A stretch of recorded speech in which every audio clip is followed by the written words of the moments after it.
అతను భగవంతుడికి దగ్గర పాదాల దగ్గర సేవకుడిగా పుట్టాడు. ఈ జన్మలో గత జన్మలో పాపం చేశాడు, పుణ్యం చేశాడు, మంచి చేశాడు, దానం చేశాడు, ధర్మం చేశాడు తెలియదు. ఈ జన్మలో మానవ జన్మ ఇచ్చాడు కాబట్టి భగవంతుడికి ప్రతి నిత్యం కూడా నా దగ్గర ఉండాలని కోరుకున్నాడు భగవంతుడు. వాళ్ళు అర్చకులుగా జరుగుతుంటారు.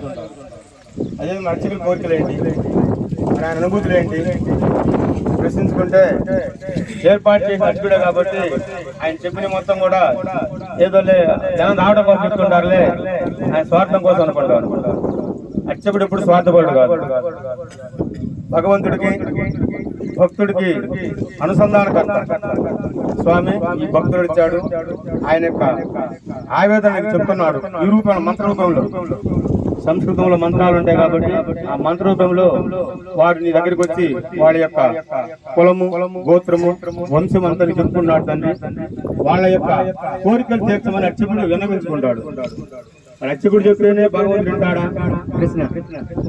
అధికారి ఉంటాడు, అధికారి గొప్పవాడే. ఎన్నో సంవత్సరాలు కష్టపడి నిద్రాహారాలు లేకుండా పెద్ద పెద్ద ఎగ్జామ్స్ రాసి ఒక అధికారి అవుతాడు. అతని దగ్గర ఒక 10th క్లాస్ కావచ్చు, ఒక ఇంటర్మీడియట్ కావచ్చు, ఒక విద్యార్థి పిఏగా చేస్తాడు. డైరెక్ట్ అధికారి దగ్గరికి ఎన్ని ఆవేదన